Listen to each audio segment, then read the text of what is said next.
Olá, eu estou aqui hoje para iniciar uma série de 7 conversas que nós teremos falando a respeito de uma graça, de um discernimento a respeito do nosso carisma dado a nós no ano de 2017. Na verdade, 2017 vai abrir um triênio de revelações acerca de discernimento do nosso carisma. 2017, 2018 e também 2019. Encerrando aí, por um tempo, não é? Diante da vontade de Deus, da graça de Deus, uma série de observações, como eu acabei de dizer, a respeito da nossa forma de olhar para este carisma, de viver este carisma. E agora, pela primeira vez, eu vou gravar e registrar para a história da obra e também para a nossa formação e até mesmo aprofundamento algumas destas realidades. A primeira delas é a que abre este tempo, como eu disse, esse triênio a partir de 2017, que são as primazias. E não uma, como já percebeu, está no plural, as primazias, que são 7. Era o ano de 2017. A obra Deus Proverá já tinha galgado várias realidades. Tínhamos crescido em diversos aspectos, inclusive o número de membros, casas de missão, frentes de trabalho, e tudo isso nos colocava diante de um novo. Que novo? O novo tempo a partir deste crescimento. Deveríamos avançar? Alguns de nós, até sobretudo dos primeiros, nos perguntavam: mas o que agora? Começou-se a nascer uma série de movimentos, frentes de trabalho, e isso esbarrava muitas vezes na vida dos membros. Então, esses movimentos também deveriam ser chamados a se consagrar, a uma espécie de consagração? São partes da comunidade? Quem é um membro da comunidade? E o carisma, ele tem essa dimensão de ser dada a todos? Ou a um grupo restrito? Como seria isso? Antes do ano de 2017, pouco antes desse retiro, em outubro de 2016, eu estive na Itália, mais especificamente em Lupiano, a primeira cidadela do movimento dos focolares. E lá, um grande discernimento nos foi dado. A comunidade, a obra, o carisma, ele se desdobra numa grande árvore. E nesta árvore há lugar para todos, mas o tronco é tronco, os galhos são galhos, a raiz é raiz. Nessa diversidade há a unidade. Isso foi um passo muito à frente do tempo para nós, mas ao mesmo tempo muito presente para a realidade que nós estávamos vivendo com o surgimento dos movimentos, que não foi um para os jovens, para os homens, para os casais, para as mulheres. Como? Como olhar para tudo isso? E aí, então, em 2017, no primeiro dia do retiro anual, todos os membros reunidos na Casa Mãe da Obra, em São José do Rio Pardo, comigo, com os cofundadores, com o governo geral, conselho permanente, enfim, todos nós ali. Pedíamos ao Espírito Santo que nos desse um direcionamento, como todo retiro anual, que falasse conosco, que nos colocasse a par da vontade de Deus. E dentro dessa vontade, o que seria a essência desse carisma, a essência dessa comunidade? Agora essa grande árvore, mas como se eu dissesse, não seria a seiva, porque a seiva é o alimento, não seria o tronco, porque as raízes também são importantes, os galhos, mas é como se os galhos fossem as últimas coisas no crescimento da árvore, não no grau de importância. Então, o que seria? O que seria a essência? E essa essência, que nome daríamos a isso? Sim, o nome seria primazia, primado, aquilo que vem por primeiro, aquilo que num grau de ordem é o mais importante, é o cerne da questão, é o coração. O que seria? E aí naquele retiro nos foi dado das realidades mais importantes do carisma, da missão, da identidade Deus Proverá, nos foram dadas 7 primazias, 7 graus ou degraus desta grande escada rumo ao céu. Todo carisma santifica. Todo carisma é santidade. Você que acompanha agora e me vê, talvez tenha claro tudo isso que eu estou dizendo. Mas imagina você, naquele retiro, nunca tínhamos ouvido falar de primazia. Nem os cofundadores. Não sabíamos o que estava por vir. E no retiro, foi sendo revelada uma a uma, ponto por ponto. E quando terminou o retiro, as 7 primazias estavam ali, diante dos nossos olhos, como 7 ferramentas, 7 exortações, 7 portas, 7 acontecimentos, 7 dons, enfim, de tantos nomes, uma única realidade. O primado, a essência, aquilo que por primeiro nós precisamos buscar. Pois bem, esta pergunta de o que é mais importante?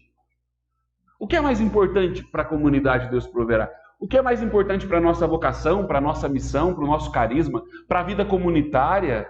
O que é mais importante? Essa pergunta também foi feita a Jesus. Um certo dia, alguém chegou até ele e falou, mas qual mandamento é mais importante? Qual? Em vários momentos da nossa vida, nós precisamos fazer esta pausa reflexiva, profunda, existencial, e olhando para nós mesmos, devemos nos perguntar, o que é mais importante para mim? Nesse tempo, nessa vida, na minha história, nos acontecimentos da minha história, o que é mais importante para mim? A mesma pergunta que você deve fazer agora, me escutando. Hoje, o que é mais importante para mim? O que é mais importante para você? A obra também fez essa pergunta naquele fatídico ano de 2017. O que é mais importante para nós? E o Senhor nos respondeu. E hoje, o Senhor também te responde. O que é mais importante para você? É o que o Senhor pretende te dizer a partir desta primeira conferência sobre as 7 primazias. Eu penso que seja válido nós pegarmos a nossa Bíblia, por favor, faça isso agora. No Evangelho de Marcos, capítulo 12, versículo 29.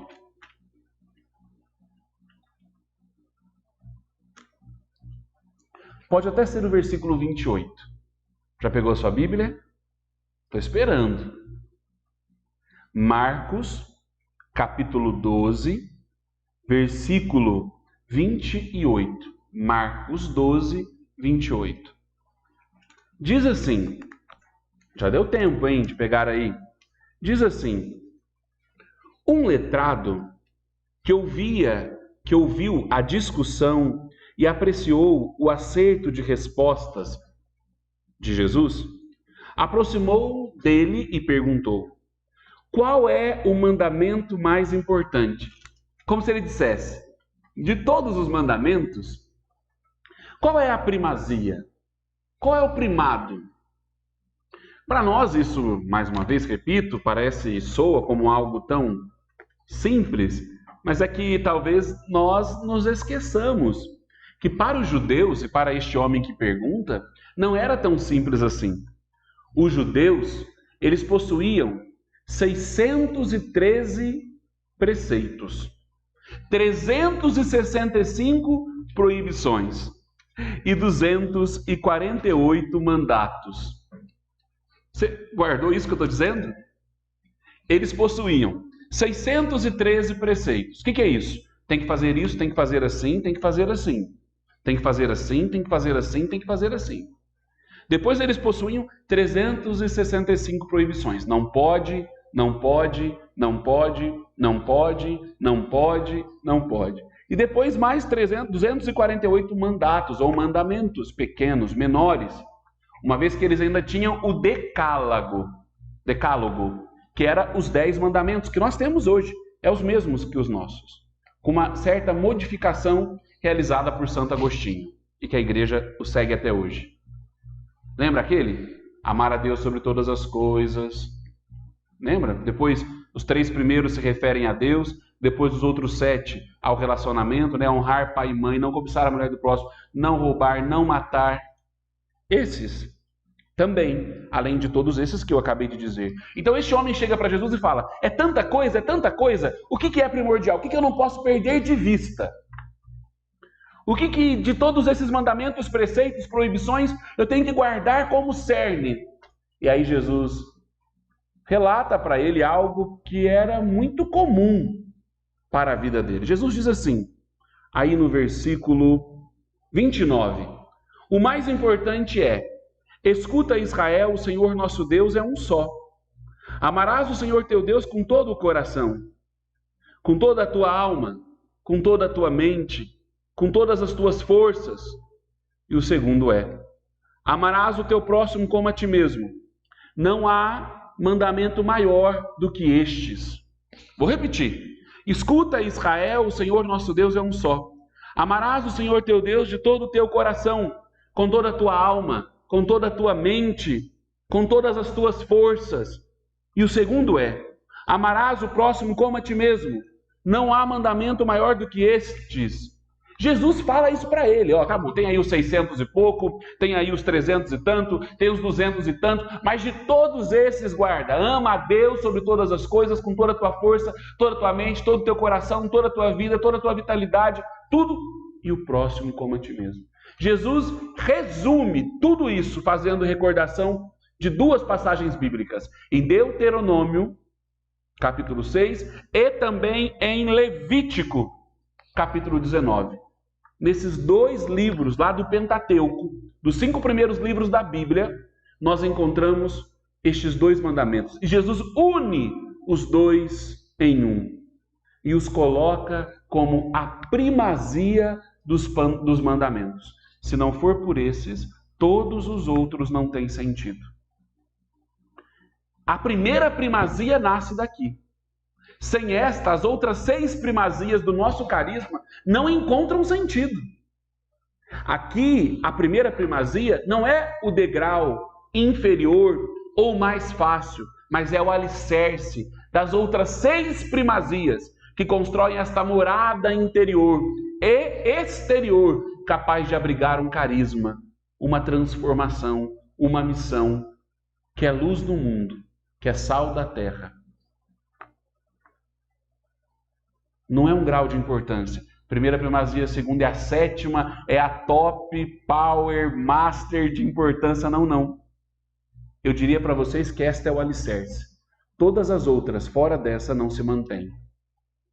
E é Jesus que diz, o primado de todos esses mandamentos, a primazia de todos esses mandamentos está justamente nestes dois, que nós encontramos, até para você que quer anotar, né? Deuteronômio, vou até pegar aqui, capítulo 6, versículo 5, e Levítico, capítulo 19, versículo 18.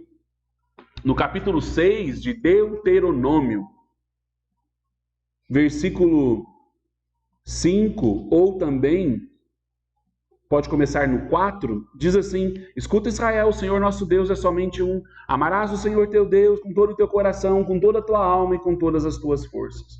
E isso para os judeus era algo tão forte que eles amarravam em papeizinhos assim, ó, dobradinho, e colocavam na roupa, colocavam em cima das portas de casa, dizem alguns que até em faixas no rosto, para lembrar desta unicidade de Deus.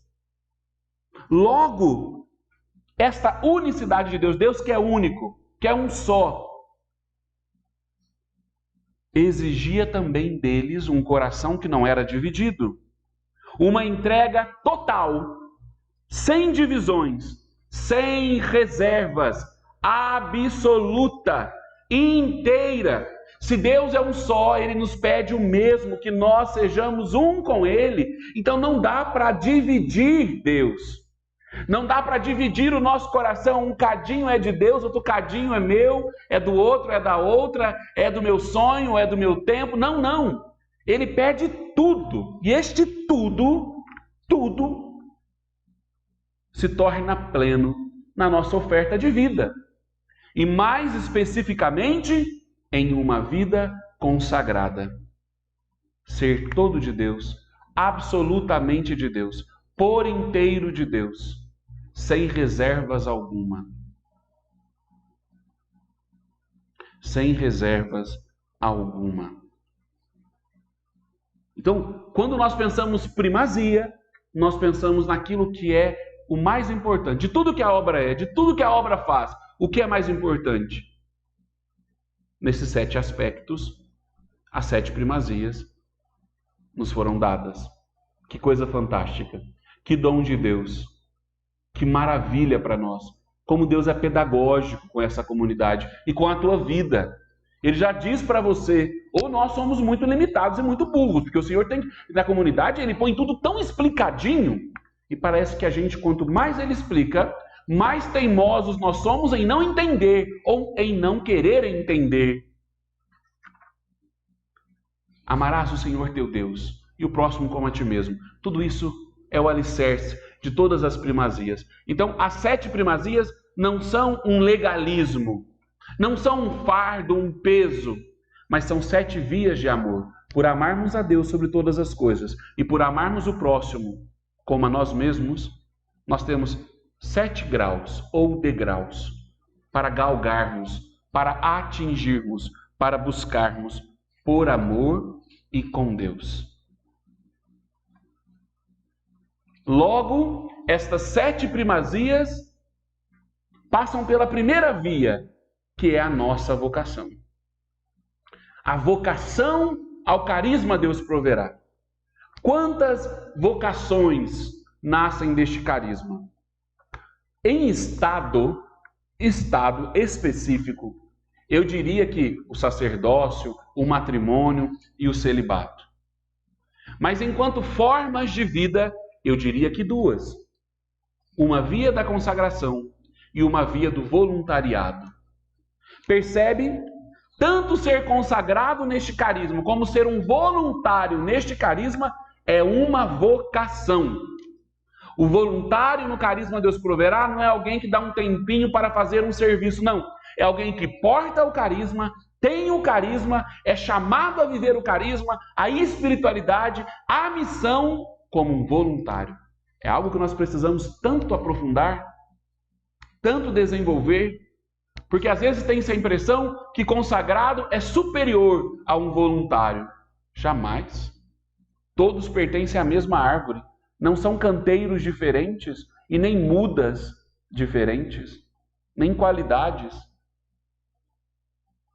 Não. Na primeira vocação, os consagrados ao carisma, ou seja, aqueles que foram chamados por Deus, tanto eles quanto os voluntários, nessas 2 vocações distintas, não escolheram isso. Ninguém, agora eu quero ser, Deus proverá. Ninguém fala isso, isso não existe. Não, você nasce, Deus proverá. Está em nós, desde a nossa concepção. Faz parte intrínseca do nosso ser, do nosso existir. Deus escolheu, Deus elegeu alguém a ser Deus proverá. É uma eleição. Na igreja não há intrometidos, há chamados. Faz parte da nossa identidade, assim como o seu nome, assim como a sua história, onde você nasceu, sua árvore genealógica, seu pai, sua mãe, gostando ou não, te assumindo ou não. Não, mas se você vem. Todo mundo tem um pai e uma mãe, mesmo que este pai e essa mãe não tenham te criado. Alguém foi via para continuar a obra da criação de Deus, com méritos ou não.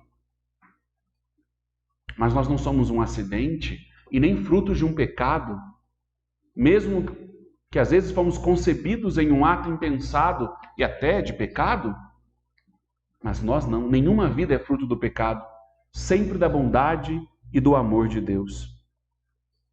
E alguém que nasce com este chamado a ser Deus proverá, só encontra plenitude e sentido de vida quando se entrega a este modo de viver.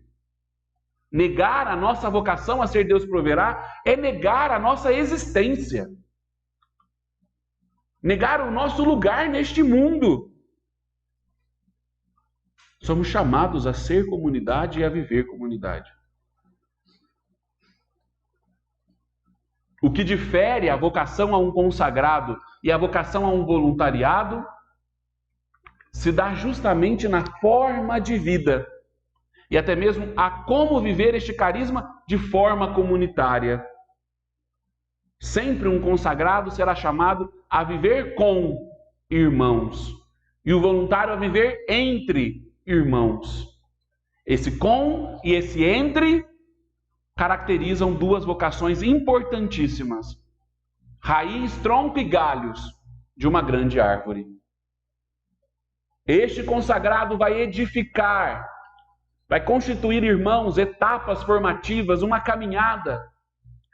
E este voluntário estará entre irmãos. Cada um de nós somos chamados a viver esta vocação.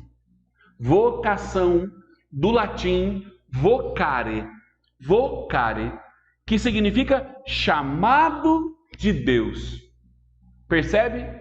Não é uma coisa minha, não é o irmão Rodrigo que chamou, não é quem te convidou. O responsável pela minha vocação é o fulano que me convidou. Ele só foi usado por Deus, foi a isca para você estar hoje acompanhando este vídeo. Uma bela isca. Nada mais que isso. Somente para você ser fisgado. Mas o grande pescador é Deus. Quem lança o anzol, posiciona a vara e retira o peixe das águas da nossa vida, por vezes turvas, é Deus. Nós somos sempre iscas. E alguns dos membros dessa comunidade, inclusive voluntários, são péssimas iscas. Que quem vê, não dá nem vontade de ser parte dessa comunidade. Quando vê a vida, o comportamento, o que faz, mesmo portando um sinal. Mas existem boas iscas. Talvez é por isso que você esteja nos acompanhando, me ouvindo neste momento.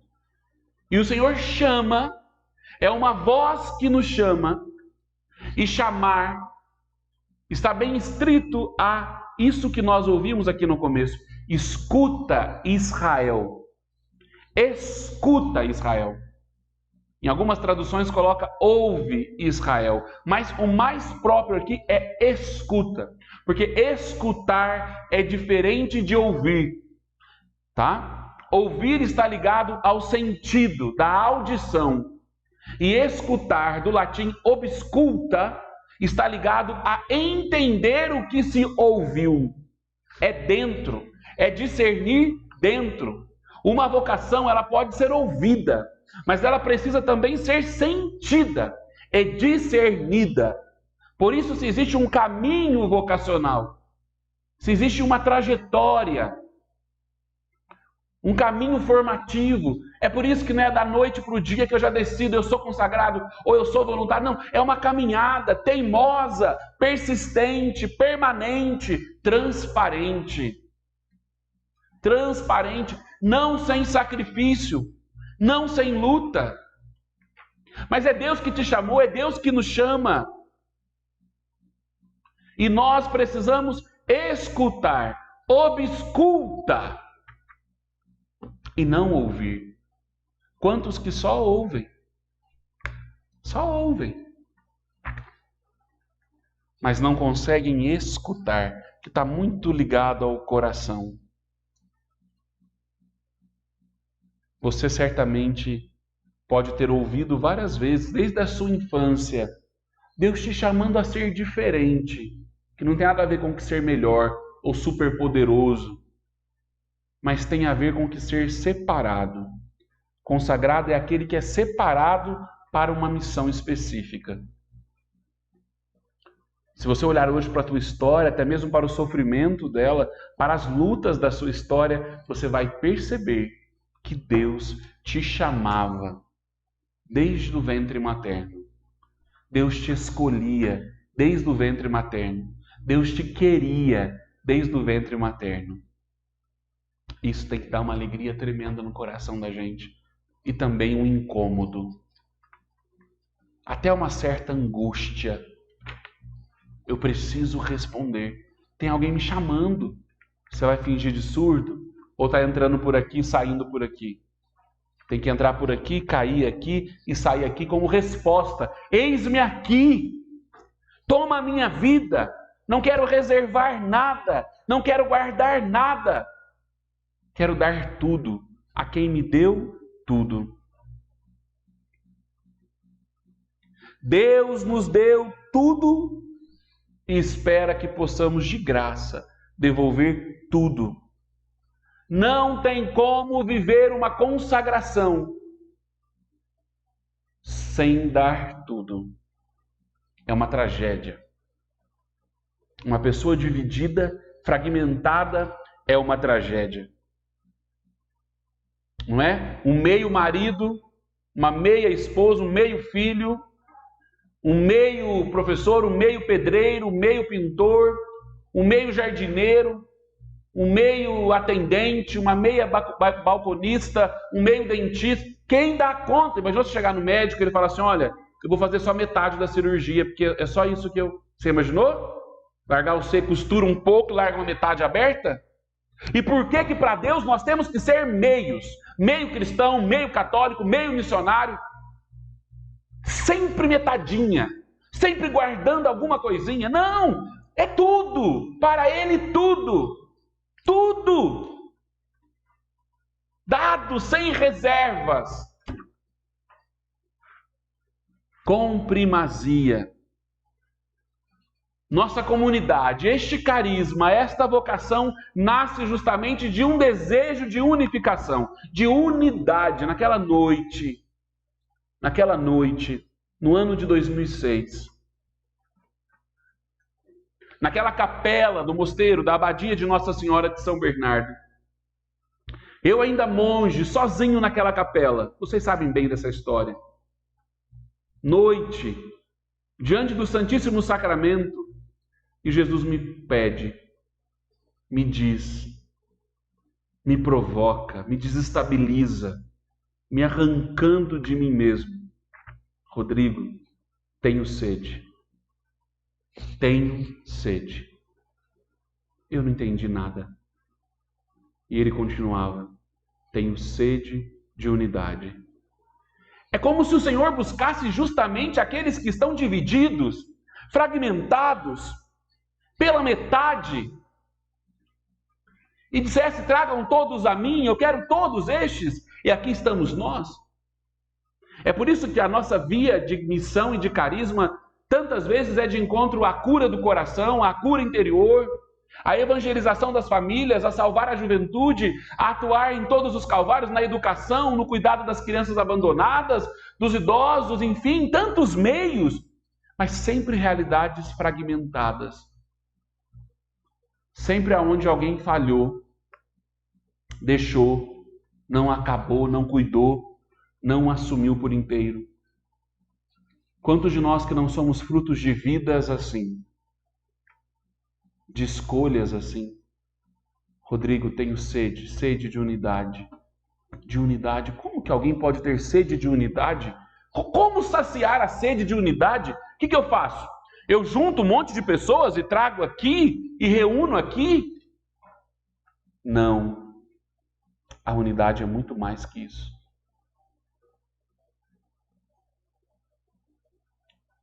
É amar a Deus sobre todas as coisas, com toda a nossa força, com toda a nossa alma, com toda a nossa vida, com todos os nossos bens, com todos os nossos dons, com tudo, tudo, tudo, tudo. Até mesmo com as nossas misérias. Nós damos tudo. Que Deus é esse que nos aceita até mesmo com a nossa miséria, com o nosso nada. Ele quer tudo, tudo, tudo. Ele te quer. Nada pode ser reservado. Nada pode ser guardado. E ali eu não sabia o que fazer, mas era necessário que algo fosse feito, então elabora-se um projeto de evangelização Javeiré, e vamos o quê? Cuidar dos jovens, vamos cuidar das famílias, se vocês pegam os primeiros escritos, né?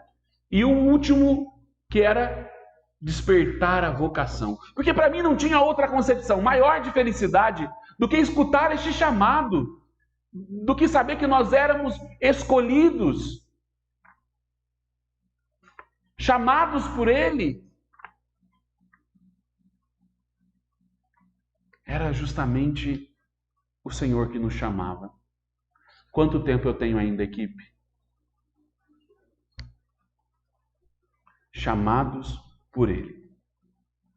E aí nasce o Encontro das Famílias, o Festa Inverno de Música Cristã, a feira vocacional, de forma concreta.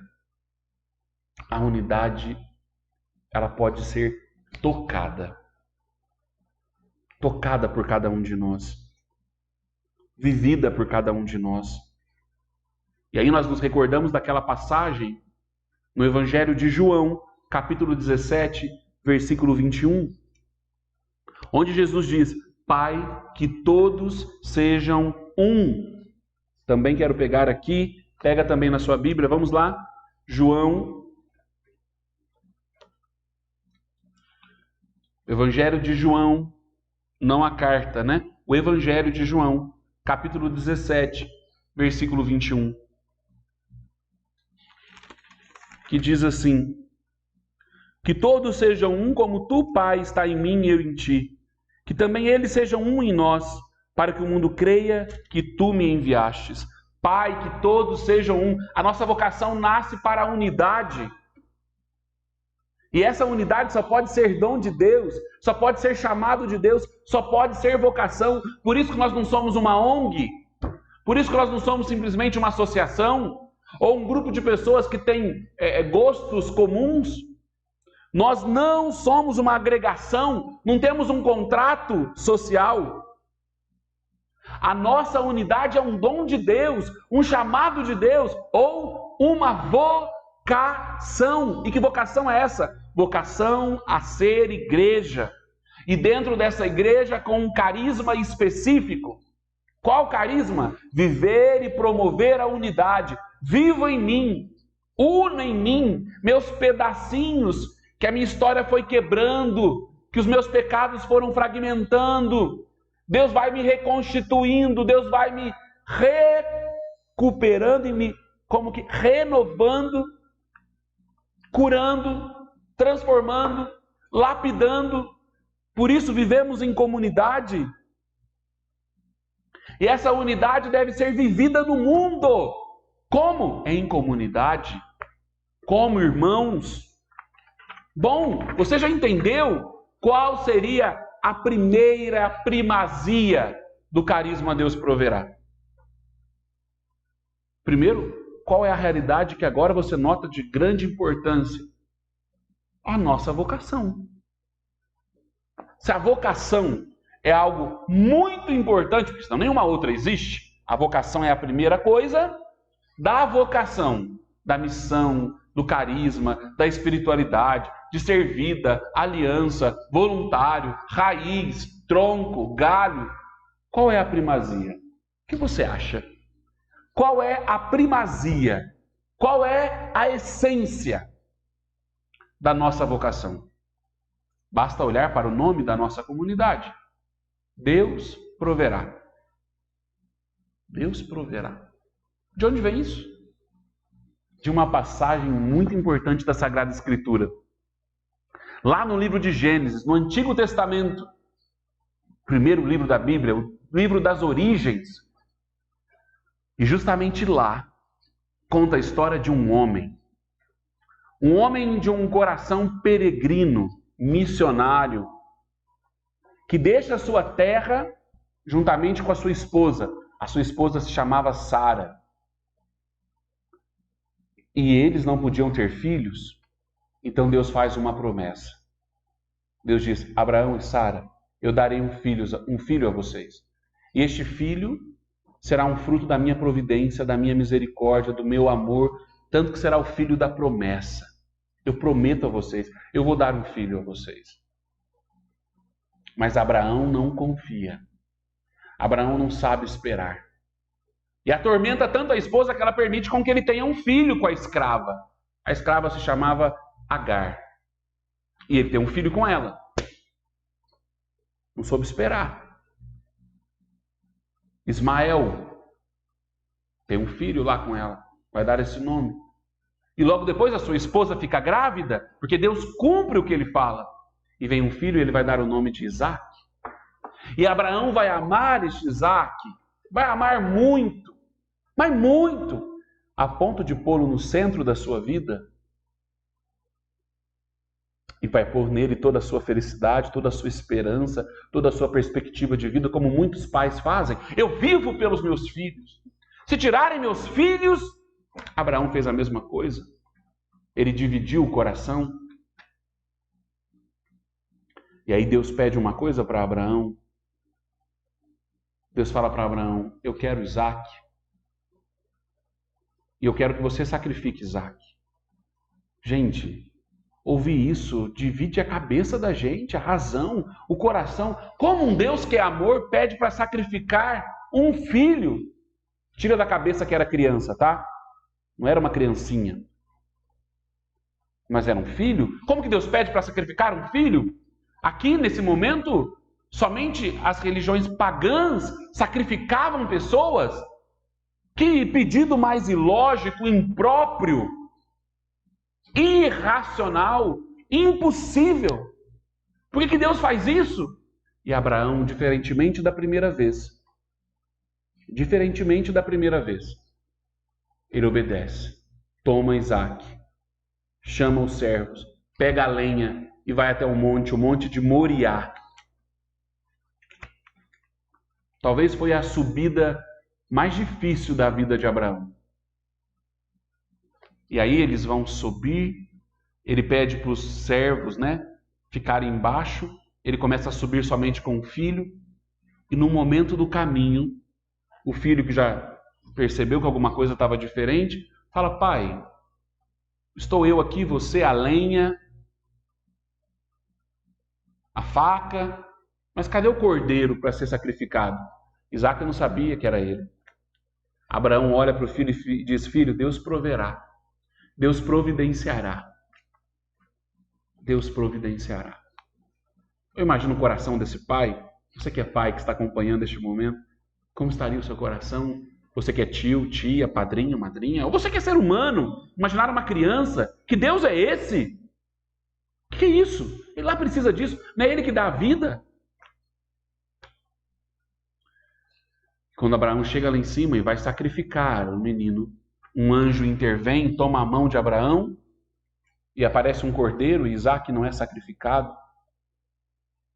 E aí Isaac diz: olha, Abraão diz: já que Deus fez isso, eu vou chamar esse lugar de Javé Iré, no hebraico. Javé Iré, que em português significa Deus proverá. Olha de onde vem o nome da nossa comunidade: de um monte, de um lugar alto, de um lugar de sacrifício. Isso, mais do que isso, de um lugar de providência. O nosso nome quer lembrar que Deus não nos abandona e que Ele não nos pede algo sem que Ele esteja conosco para cumprir, sem que Ele nos capacite, sem que Ele veja, sem que Ele acompanhe, sem que os anjos dele nos acompanhem. Deus não queria o sacrifício de Isaac, Deus queria o sacrifício de Abraão. A vocação, a primazia da vocação, não é um sacrifício sangrento. Deus não está pedindo para você largar tua família, largar tua casa, largar teus bens. Não é isso que Deus está pedindo. Deus está pedindo o teu coração, o sacrifício do teu coração, da tua soberba, da minha vontade.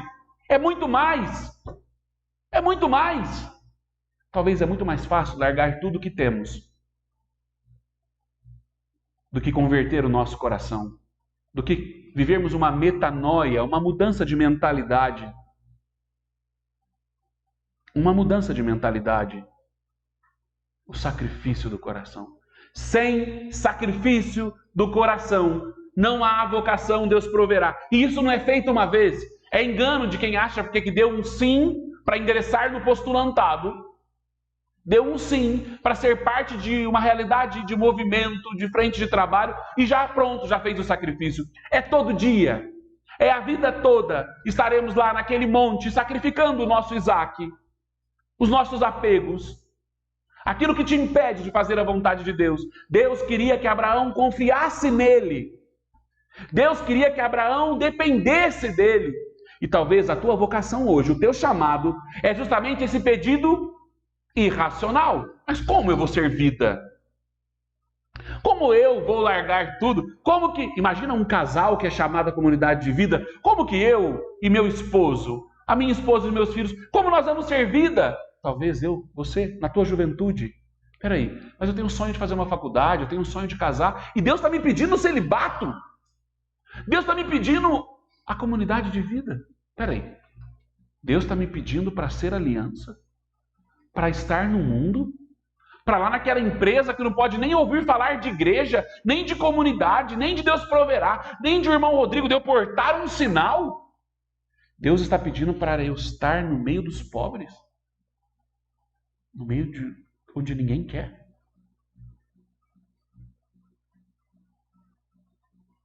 Não parece o mesmo absurdo do pedido de Isaac? Mas Deus quer que você confie nele. A primeira primazia é uma declaração de amor. Dê o que você tem e não te faltará nada. E sabe o que você tem? A única coisa que você tem é o teu sim. Dê o que você tem. E aí alguns apegados, avarentos, já pensam, eu vou ter que dar meus bens. O que Deus vai fazer com os teus bens?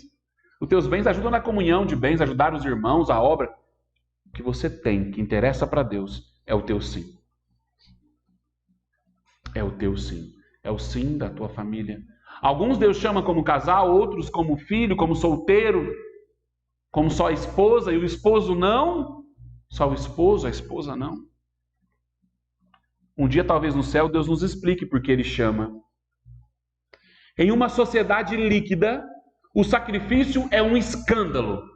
Você dar a tua vida por um carisma é um escândalo. Prepare-se para ser perseguido, mal compreendido. A tua vocação será um choque para a tua casa, para a tua família, porque é uma sociedade líquida que não quer sacrifício, que não quer mudar o coração.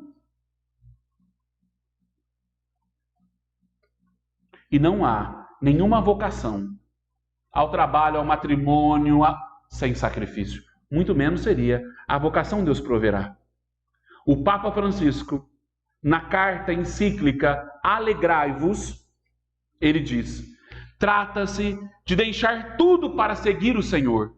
Agora escuta isso, porque às vezes achamos que é a comunidade de vida que tem que fazer isso, que é as freiras, os padres. Olha o que o Papa Francisco diz: a radicalidade evangélica não é só para os religiosos. A todos se exige. Mas os religiosos, os consagrados, nós que pleiteamos um carisma, que portamos um carisma, devem ser homens e mulheres. Porque o Senhor de modo especial, de modo profético, espera de nós este testemunho. Nós, os consagrados, você, talvez um futuro consagrado, deve ser homem e mulher capaz de despertar no mundo o chamado, a presença de Deus, o evangelho, a civilização do amor. É um martírio. É uma morte para si mesmo, para uma mentalidade, para um pensamento. Lembra aquela frase, que todos sejam um? Nós que nascemos para a unidade e na unidade, nessa espiritualidade evangélica da unidade, que Jesus pede ao Pai antes de morrer, Ele a alcança com o seu despojamento, com o abandono até a morte, morte de cruz. E é justamente ali, na cruz, com Jesus abandonado, que nós nos tornamos um. E quando Jesus manda que nos amemos uns aos outros, ou seja, promover a unidade, mais do que vivê-la, Ele nos convida a ter como medida do nosso amor recíproco a mesma medida que Ele utilizou, ou seja, a cruz, o dar tudo, sem reserva, sem espera. Sem espera. O que o Senhor quer de você é o sacrifício do teu coração, da tua vida. É essa liberdade de dizer: eis-me aqui, eu sou chamado a algo maior, eu sou chamado a uma consagração. Talvez isso nunca passou pela sua cabeça, como nunca passou pela cabeça de Abraão sacrificar o filho. Mas agora você sabe o que Deus quer de você. A primazia da vocação é o sacrifício, o dar tudo.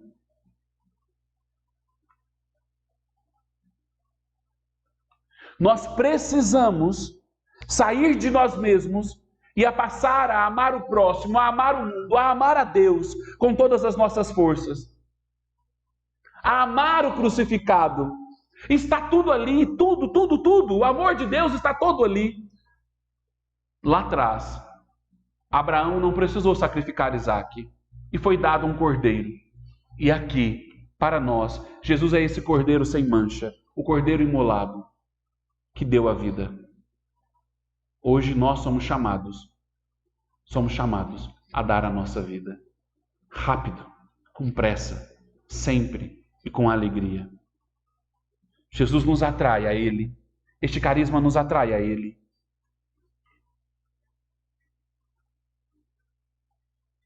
A nossa vocação sempre será incompreendida pelo mundo. E muitas vezes até pelos nossos, pelos mais próximos.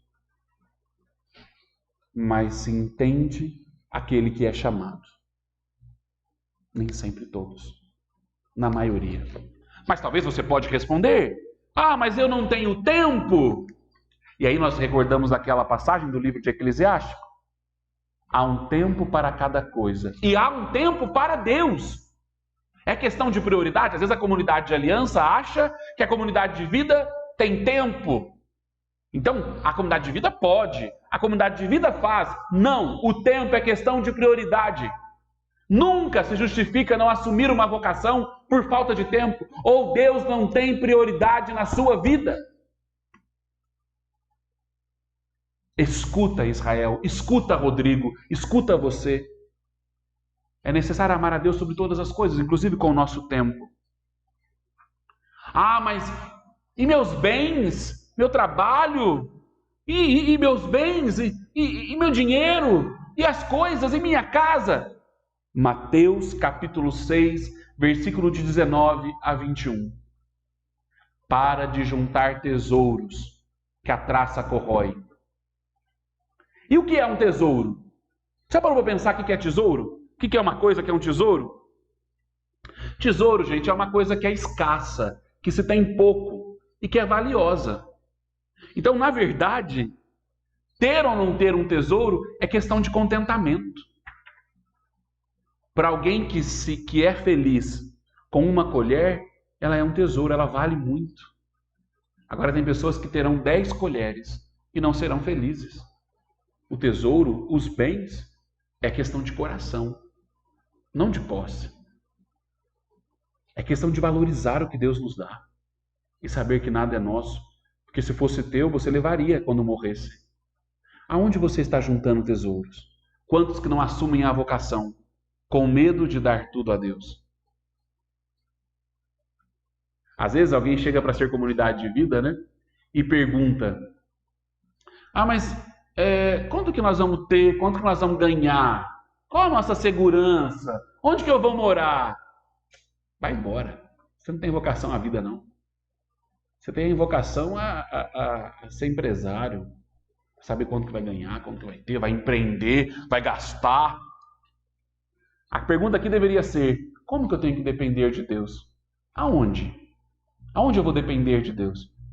Aonde eu vou rezar todo dia pela manhã? Que na pobreza ou na fartura possamos dar graças a Ti. E por último, terminando a nossa conversa, e o futuro? Talvez você que está me acompanhando agora, eu não sei de onde, posso imaginar, eu não sei quando, não sei nem se eu vou estar vivo quando você assistir isso. E o futuro? Eu preciso ler outra passagem e terminar a nossa conversa. Está na carta de São Tiago. Vou achar rapidinho aqui. São Tiago. Já achei. São Tiago, capítulo 4. Versículo 13 a 15. Acredita que já até abriu minha Bíblia e nem estava marcada? É para nós mesmos essa palavra. São Tiago 4, 13 a 15. São Tiago, capítulo 4, versículo de 13 a 15. Eu pergunto de novo: e o futuro? Eu vou entrar? Eu vou assumir essas primazias? Eu sou chamado, primeiro que não depende de você querer. Se é Deus que colocou essa vocação, depende de você assumi-la ou não. Não é porque você vai negar viver este carisma que você não o possui. Diz assim lá, no versículo 13 do capítulo 4. Passemos agora aos que dizem assim: amanhã ou depois iremos a tal cidade. Passaremos aí um ano, faremos negócios e ganharemos dinheiro. Eu poderia dizer, amanhã ou depois a gente responde à minha vocação. Amanhã ou depois eu ingresso, eu permaneço, eu faço votos perpétuos, eu faço votos. Amanhã eu sou voluntário, amanhã eu vejo. Olha o que São Tiago diz. O que sabeis do amanhã? O que é a nossa vida? Olha, estou lendo na íntegra. Sois uma névoa que aparece por um instante e logo desaparece. Deveríeis antes dizer: se o Senhor quiser, viveremos e faremos isto ou aquilo. Se o Senhor quiser, viver dele, confiar como Abraão. E o futuro? Vou fazer isso, vou fazer aquilo, não vou fazer. Não estou preparado, não é agora. Se o Senhor quiser, se o Senhor quiser, porque Deus proverá. Você acabou de ouvir a primeira primazia. Não sei você, a mim, ela me rasga por dentro. Porque eu muitas vezes ainda tenho os meus Isaques, que eu vou pondo no lugar de Deus. E o Senhor me pede hoje: Rodrigo, sacrifica. Sobe o monte. Pega tuas coisas e sobe. Eu preciso te dizer hoje: sobe o monte. Nenhuma subida é fácil. Não é à toa que os brasileiros dizem, né? Para subir todo santo ajuda, né? Assim, o ditado, eu troco o ditado. Para descer todo santo ajuda, né? Para subir ninguém. É assim. Para você assumir tua vocação, ninguém vai ajudar. Agora, para desistir, terá um monte de gente. Para descer o monte, para voltar atrás, não. Senhor, sozinho eu não tenho forças, mas envia anjos. Me ajuda. Está aqui o meu Isaque. Está aqui o meu Isaque. E está aqui o meu coração. Amar a Deus sobre todas as coisas, com toda a nossa força, com todo o nosso entendimento, com toda a nossa vida. Sem estar divididos, fragmentados. A Deus tudo. Antes de tudo, Deus. Por primeiro, Deus. Sempre Deus. Unicamente Deus. Amém.